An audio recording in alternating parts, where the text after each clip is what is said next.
सर्दियाँ जो भी आने वाली हैं, ये निकालना इतना मुश्किल हो जाता है जिनको घुटनों का पेन है, अज़ाब हो जाती है ज़िंदगी। इसलिए सेगमेंट रखा है ताकि आप पहले से एहतियात कर लें और जो प्रिकॉशंस हैं वो इस्तेमाल करें। और जिस तरीके से भी आज हमारे जो यहाँ पे प्रोफेशनल डॉक्टर हैं वो आपको बताएंगे कि घुटनों के दर्द के लिए ऑपरेशन कराना सही है कि नहीं है।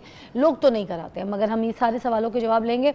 महंगा भी तो क्योंकि बहुत है ना, तो लोग डरते हैं कि भाई इतना महंगा लगा दिए, पैसे सब कुछ कर दिया, वो ठीक होगा कि नहीं। आज हम ये बात करेंगे कि ऑपरेशन के बगैर जो है वो घुटना ठीक हो सकता है नहीं। आपकी कॉल्स भी शामिल करेंगे, जिनको घुटनों का मसला है वो आप कॉल कर सकते हैं। हमारे पास मौजूद है प्रोफेसर डॉक्टर शहजाद भट्टी साहब, जो कि पेन मैनेजमेंट स्पेशलिस्ट हैं, हमारे प्रोग्राम में आते रहते हैं। Is one of the very very fine specialist person. तो मैं आज हमारे जो है शो पे हमने इनको मधु किया क्योंकि हमारी जो पूरी टीम है ना वो भी इन्हीं के पास जाती है अपने घुटने के दर्द निकलवाने के लिए। अस्सलाम वालेकुम जी। वालेकुम सलाम। कैसी तबीयत है? जी बिल्कुल। लास्ट टाइम मैं अमेरिका जा रही थी, ट्रैवल करी थी क्योंकि इतनी लंबी फ़्लाइट थी, तो मैंने आपसे जो मेडिसिन ली आपने मुझे बताई, मुझे बहुत रिलीफ रहा, आराम रही। तो मैंने इसलिए भी लोगों को बताया कि आप सही डॉक्टर हैं, मेरी पूरी टीम आपके पास जाती है, आपकी बात बताई हुई लोग उस पर अमल करेंगे। ठीक है। अच्छा डॉक्टर साहब मुझे बताइएगा सबसे पहले कि ये घुटने का दर्द होता है क्या, इसकी वजूहात क्या होती हैं? अच्छा, घुटने का दर्द जितना हम सोचते हैं ना उससे बहुत ज़्यादा है। बहुत सारे लोग जो हैं जो घुटने के दर्द के बारे में उनको दर्द शुरू होती है तो वो बताते नहीं, या उनको पता भी नहीं चलता कि एग्जैक्ट किस जगह पे दर्द है। तो घुटनों की दर्द की बहुत सारी किस्में, जो सबसे ज़्यादा कॉमन पेन है दो तरह की है। एक एज के साथ होती है जिसको ऑस्टियोआर्थराइटिस कहते हैं, यानी जब एज थोड़ी बढ़ जाती है घुटनों के दरमियान स्पेस कम हो जाती है, जिससे घुटने आपस में टकराना शुरू कर देते हैं। और इसकी निशानी ये होगी कि जब वो बेंड करेंगे तो उसमें से कड़ की आवाज़ें आएंगी। ये एक मेन कॉज है बुज़ुर्गों में। जो यंग लोग हैं आप जैसे, उनमें घुटनों की कॉज अक्सर पाँव मुड़ जाता है। जो स्पोर्ट्स करते हैं जिसमें ख़ासतौर पर ट्विस्टिंग मूवमेंट्स हैं, जैसे हॉकी है, स्क्वाश है, बैडमिंटन है, जिसमें लोग घुटने ट्विस्ट करते हैं, ख़ासतौर पर फुटबॉल में, तो वो इंजरीज़ होती हैं। फिर लोगों को जिम में इंजरीज़ होती हैं घुटनों में बहुत ज़्यादा, जब आप बग़ैर वार्म अप के वो एक्सरसाइज शुरू कर देते हैं, अभी घुटने प्रिपेयर नहीं होते। और ये बात याद रखिएगा कि घुटना जो है पूरे बॉडी में सबसे ज़्यादा कॉम्प्लेक्स जॉइंट है।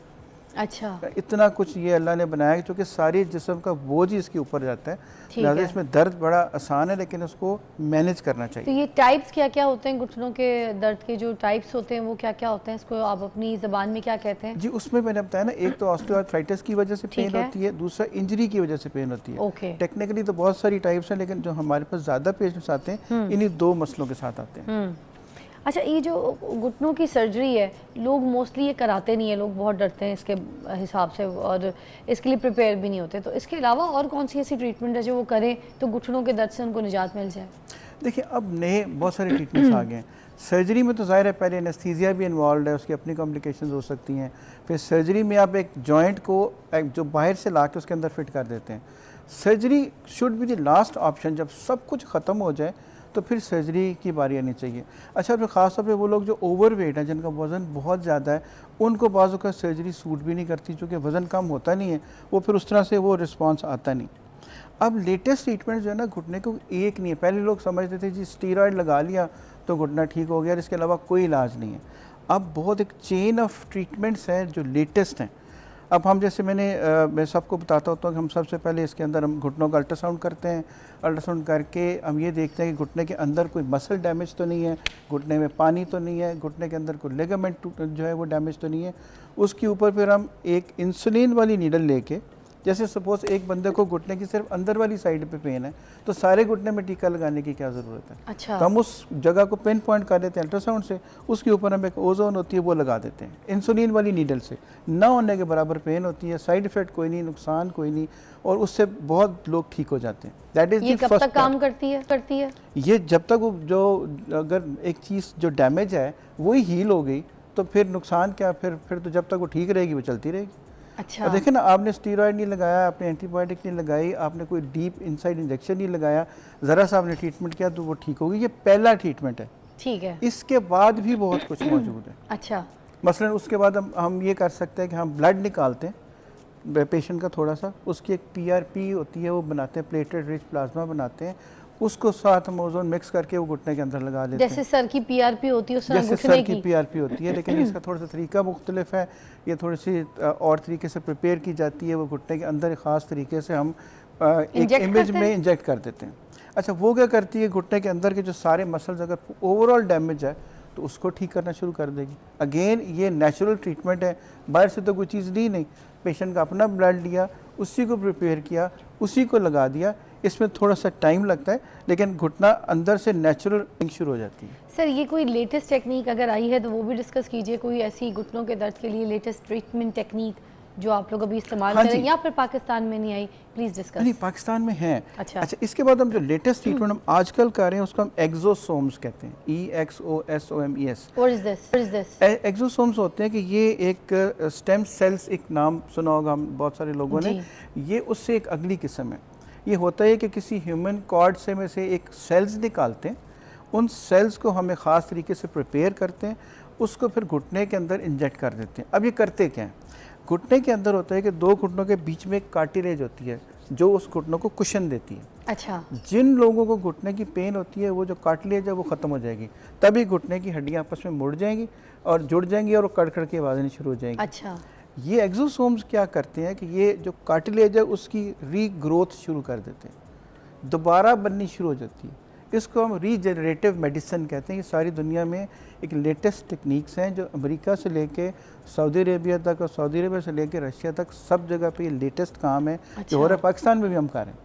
अच्छा। उसमें सिर्फ एक इंजेक्शन लगाना है, एक पूरा एक प्रोटोकॉल है उसका, और उसके बाद ख़त्म। ये थोड़ा सा एक्सपेंसिव है रिलेटिवली सर, वैसे लेकिन वो जो चीज़ डैमेज हो गई थी सर, वो दोबारा बननी शुरू हो जाएगी। कितना कोई एक्सपेंसिव है, क्योंकि घुटने का अगर ऑपरेशन की हम बात करें 30-35 लाख का तो होता है। उसके मुकाबले में तो कुछ भी नहीं है। उसके मुकाबले में तो कुछ भी नहीं है, क्योंकि ये अमेरिका से इंपोर्ट होती है या बाहर से हम इसको इंपोर्ट करते हैं। कोशिश ये हो रही है कि पाकिस्तान के अंदर भी इसकी प्रोडक्शन शुरू हो जाए, और वो एक सिर्फ एक इंजेक्शन होता है, लेकिन उसको एक तरीके से लगाना होता है। कुछ 3-3.5 लाख रुपए का पाकिस्तान में सारा कुछ करके लग सकता है। और उसके बाद आपने 2 से 3 महीने उसको रीजनरेट होने में लगते हैं। हाँ। और अक्सर हमने काफ़ी केसेस किए यहाँ पे, और उससे होता है ये तो फिर नॉर्मल है। तो लोग नहीं, बाकी मतलब उसके हिसाब से घुटने के ऑपरेशन से तो बहुत ही नॉर्मल है, पौना भी नहीं। हाँ। एक कॉल है शहजाद साहब, मैं उसको शामिल करना चाहूँगी। अस्सलाम वालेकुम जी, कौन है? शाहिदा जी। वालेकुम सलाम जी। अस्सलाम वालेकुम। वालेकुम, शाहिदा जी क्या कहेंगी? हाँ जी सीधा जी, सबसे पहले तो मैं आपके की बहुत तारीफ करना चाहती हूँ कि बहुत ही अच्छा प्रोग्राम है। आप माशाल्लाह बहुत अच्छी, बहुत प्यारी लगती हैं। और सबसे बड़ी, और उसके बाद जो डॉक्टर साहब आते हैं माशाल्लाह, उसका बहुत अच्छा हमारे लोगों के लिए बहुत अवेयरनेस पैदा करती हैं। बेशक आप लोग के लिए बुलाया जाता है सारे मुअज़्ज़िज़ मेहमानों को। क्या मसला है मुझे बताइएगा। हाँ जी, मैंने ये पूछना था कि जब मैं नमाज पढ़ती हूँ तो डॉक्टर साहब, मैं जब उठती हूँ और बैठती हूँ ना तो मेरी आवाज़ तक फंसी आती है। तो उसके बाद जब मैं सीढ़ियों चढ़ती हूँ तो फिर मेरी टांग में इतनी ज़्यादा शदीद दर्द होती है जिसकी वजह से ना मुझसे ना चलना फिरना बहुत मुश्किल। उसके बाद फिर कोई भी मेडिसिन वो पेन किलर खाती हूँ तो फिर में चलती है, जिसकी वजह से मुझे बहुत ज़्यादा टेंशन होती है।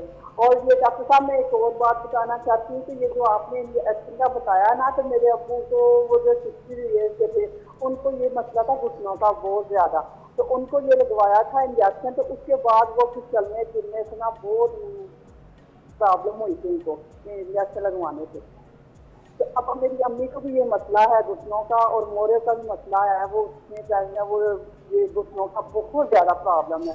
वो सीधी तरह से उनकी उल्टी नहीं होती, शुगर के भी वो मरीज है। तो प्लीज आप थोड़ा सा गाइडेंस करें क्योंकि हम उनके लिए अब सुनिएगा, मैं समझ गई आपके प्रॉब्लम को, डॉक्टर साहब भी समझ गए। अभी आप सुनिए, देखें आपको कितना अच्छा हल बताते हैं। जी डॉक्टर साहब, क्या ट्रीटमेंट होनी चाहिए? मेरी बहन की और उनकी अम्मी का भी मसला चल रहा है, और नमाज के टाइम पे तो काफ़ी कड़ाके भी उनके घुटने में। अच्छा, इसमें एक चीज़ याद रखें कि जो बहन ने बताया ना इंजेक्शन के बारे में, ये स्टीरॉइड्स की बात कर रही है, मुझे लगता यही है।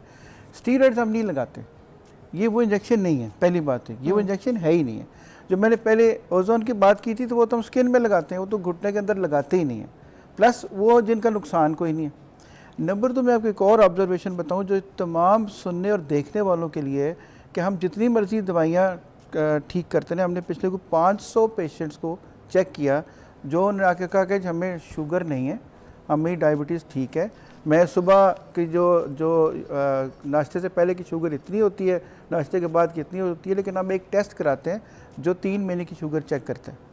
उन 500 में से जिनकी दर्दें ठीक नहीं होती थी, उनमें से 490 पेशेंट तकरीबन ऐसे थे जिनकी वो HbA1c लेवल उसको कहते हैं वो ज़्यादा था। लिहाजा मेरी बहन को चाहिए कि सबसे पहले अपना शुगर लेवल चेक कराएं किसी लैब से जो 3 महीने वाला टेस्ट होता है। 3 महीने वाला। जितनी मर्जी दवाइयाँ लेते रहे, ठीक है। जब तक वो लेवल कंट्रोल में नहीं आएगा किसी दवाई का उतना असर नहीं होगा। ठीक चाहे है। ऑपरेशन भी करा लें, चाहे जो मर्जी कर लें, क्योंकि वो एक ऐसा कोई आपस के अंदर इनका रिलेशन है कि जब तक वो लेवल ठीक नहीं होता उस वक्त तक दर्दें भी ठीक नहीं होती। ठीक है, तो ये नंबर पहले एक, चेक करा के जरूर फिर चेक रिपोर्ट कराना, डॉक्टर को चेक जरूर चेक कराना चाहिए। ठीक है। नंबर 2, ये दर्दें जो बता रही हैं, जो दर्दें जो बता रही हैं ये पोस्ट ट्रीटेबल है। इनका एक एक्सरे चाहिए, पता चल जाए कि बीमारी की नौयत क्या है और कितनी ज़्यादा है, उसको हम ट्रीट कर सकते और हैं। ये ट्रीटेबल है? बिल्कुल ट्रीटेबल है। और ठीक पेन ट्रीटेबल है।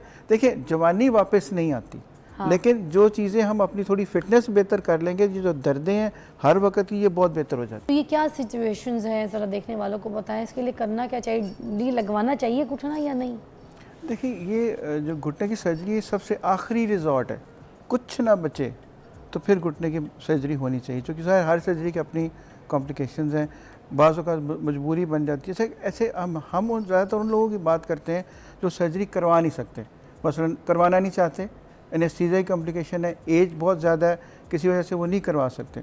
अब हमने लास्ट बात की जी कि अगर कोई दर्दें ठीक नहीं हो रही, हमने सब कुछ कर लिया फिर भी दर्द ठीक नहीं हुई, हमने सारे ट्रीटमेंट्स कर लिए फिर भी दर्द ठीक नहीं हो रही, एज बहुत ज़्यादा है, तो हम आखिर में क्या करते हैं कि एक रेडियो फ्रीक्वेंसी एब्लेशन हम लफ्ज़ इस्तेमाल करते हैं। हम घुटने के इर्द गिर्द कुछ ऐसे प्रोसीजर करते हैं जिससे वो घुटने की जो नर्व्स होती हैं वो ब्लॉक हो जाती हैं, दर्द का एहसास ख़त्म हो जाता है, उसमें भी सर्जरी की ज़रूरत नहीं पड़ती, बंदा चलता रहता है लेकिन उसको दर्द नहीं होती, क्योंकि हम उसका एहसास ख़त्म कर देते हैं। उसको रेडियो फ्रीक्वेंसी एब्लेशन कहते हैं, ये भी एक लेटेस्ट ट्रीटमेंट है। अब वो जो दर्द बिल्कुल रिलीफ हो जाता है, दर्द का एहसास ही खत्म हो जाएगा तो दर्द नहीं तो होगा। वो कितने टाइम तक रहता वो है? मुस्तकिल भी हो सकता है, हम उसको मुस्तकिल बंद कर सकते हैं। अच्छा। हाँ, वो मुस्तकिल हो सकता है कि तो अंदर ऐसी nerves होती है जी जिनको आप नर्व्स block कर होती है, देते जी हैं? जी उनको नर्व्स को हम बाज़ औक़ात बंद भी कर सकते हैं, ताकि वो जो अगर बाकी मानदा उनकी ज़िंदगी अगर वो सर्जरी नहीं करा सकते तो उनको दर्द नहीं होगी, क्योंकि दर्द का एहसास ख़त्म हो जाएगा।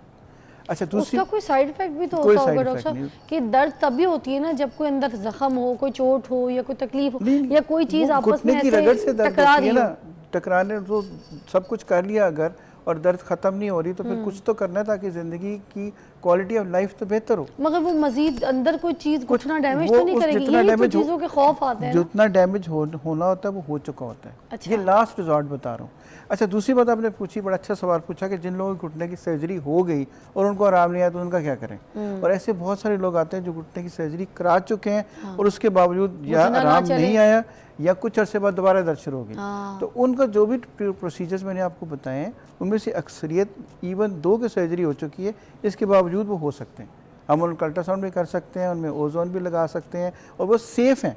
मगर डॉक्टर साहब ये सब तो करने के बाद हम घुटने की सर्जरी पे जाते हैं ना, मतलब मैं- सर्जरी तो एक लास्ट ऑप्शन होता है, पहले तो हम सारी ट्रीटमेंट करने के जी। बाद फिर जाएंगे ना, उस हिसाब से मुझे बताइएगा कि ये फिर अब ये सारा कुछ होने के बाद अगर घुटने का ऑपरेशन हो गया, ठीक है, फिर फाइनल जो सिचुएशन आपने बताई कि भाई अब ऑपरेशन हो, उसके बाद भी अगर घुटना फेल हो गया फिर वही वाले प्रोसीजर्स दोबारा आगे भी चल सकते हैं? वो फिर हमें उनकी घुटने के और तो कुछ होना नहीं, तो हम पेन तो रिलीव करें ना। हमारा पेन मैनेजमेंट का काम ये है कि लोगों की क्वालिटी ऑफ लाइफ बेहतर होनी चाहिए। जितने ज़िंदगी के दिन हैं, जो रूटीन रोज़मर्रा के काम हैं, वो बगैर दर्द के होने चाहिए। अच्छा। ठीक है ना, जब आप किसी चीज़ को ठीक नहीं कर सकते, दर्द तो बेहतर कर सकते हैं। बात तो सही है। जैसी दर्द बेहतर होगी क्वालिटी ऑफ लाइफ बेहतर हो जाएगी, बंदे असल की में डिप्रेशन डॉक्टर कम हो साहब, आजकल जाएगी। के दौर में लोग दर्द देते हैं, आप दर्द दूर करें। अल्लाह का शुक्र और है। पेन रिलीफ लाइफ होना बहुत ज़रूरी है। और पेन के साथ अगर जिसको दर्द हो रही है वो ना कोई काम कर सकता है, वो हर एक से लड़ता भी रहता है, नाराज़ भी रहता है, उसकी जो पोटेंशियल है, जो काम करने का लेवल है वो बहुत लो हो जाता है। सर वही So, ना, पेन आवाज़ से रहेगा क्या? रिलीव होना बहुत बहुत ज़रूरी है।